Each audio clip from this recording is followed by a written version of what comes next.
Doctor வணக்கம் doctor. வணக்கம் ஐயா. டாக்டர் எங்கேயாவது ஒரு அருமையான இடத்துல கொண்டாந்து நிப்பாட்டுறீங்க டாக்டர். இன்றைக்கி பார்த்தீங்கன்னா கருப்பு கவுனி அரிசி இருக்கிற இடத்துல கொண்டாந்து நிப்பாட்டிருக்கீங்க. இங்கே ஒரு அற்புதமான தகவல் சொல்கிறேன்னு சொல்லியிருக்கீங்க. கருப்பு கவுனி அரிசியை பற்றி சொல்ல போகிறீங்களா இல்லை பின்னாடி கொய்யாமரம் இருக்குது அதை பற்றி சொல்ல போகிறீங்களா? கருப்பு கவுனியை பற்றி இன்றைக்கி நிறைய பேருக்கு தெரியுது. ஆமாம், நிறைய வீடியோவில் நீங்களே சொல்லியிருக்கீங்க. ஆமாம், என்ன நம்ம சுற்றி இருக்கிற ஒரு மரம், அற்புதமான ஒரு மரம், இதை பற்றி வந்து நிறைய பேர் பேசாமலே இருக்காங்க.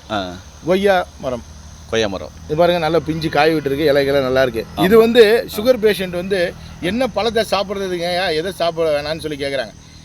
சிறியவர்கள் முதல் பெரியவர்கள் வரை சுகர் பேஷண்ட் எல்லாருமே சாப்பிடக்கூடிய ஒரு அற்புதமான பழம் தான் வந்து கொய்யாப்பழம். கொய்யாப்பழம் கான்ஸ்டிபேஷனுக்கும் விதை எடுத்துகிட்டு சாப்பிடுங்க. ஓகே. இப்போ நம்ம இருக்கிற மரம் வந்து கொய்யா மரம். இதில் வந்து பழங்கள் இல்லை, இப்போ சீசன் இல்லாதனால வெறும் காய்களாகவே இருக்குது. காய் நிறைய பழுத்து வந்துடும். ஆமாம். ஸோ இந்த கொய்யா இலையை வந்து எப்படி சாப்பிட்லாம் அப்படின்னு கேட்டிங்கன்னா, இது எதுக்கெல்லாம் வேலை செய்யுது?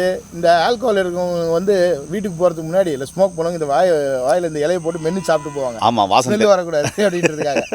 இப்போது இந்த இலையை வந்து ஒரு 4 இலையை எடுத்துக்கணுங்க ஐயா. 4 இலை, ஒரு சிட்டிக்கை மஞ்சள், 2 கிராம்பு, அதே மாதிரி 2 ஏலக்காய், இதெல்லாம் போட்டு தண்ணியில் நல்லா கொதிக்க வச்சு, ஒரு டம்ளர் தண்ணியில் நல்லா கொதிக்க வச்சு, அல்லது ஒரு 200 ml தண்ணி. நிறைய பேர் கேட்குறாங்க, ஒரு டம்ளர் சொல்லிங்கன்னா அளவு எவ்வளோன்ட்டு. ஒரு டம்ளர்னு 150 200 ml இது தண்ணி எடுத்துகிட்டு இதெல்லாம் போட்டு நல்லா கொதிக்க வச்சு கஷாயமாக்கி, அல்லது ஒரு தேநீராக காலையில் வந்து சாப்பிட்டுட்டு வந்தீங்கன்னா, யாருக்கெல்லாம் வயிறு புண்ணு இருக்குது, வாய் புண்ணு இருக்குது, அது சரியாகும். பல்லு ஈறுகளில் வந்து யாருக்கெல்லாம் நச்சுத்தன்மை வந்து இருக்குது, ஜிஞ்சவெட்டின்னு சொல்லக்கூடிய ரத்தம் வலிகிறது இருக்குதோ, இது எல்லாத்துக்குமே இது அற்புதமான ஒரு மருந்து.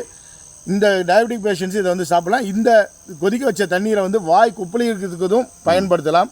இந்த மாதிரி பயன்படுத்தினா ஈறுகளில் வரக்கூடிய அந்த ரத்தம் வந்து வலியுறு சரியாகும்.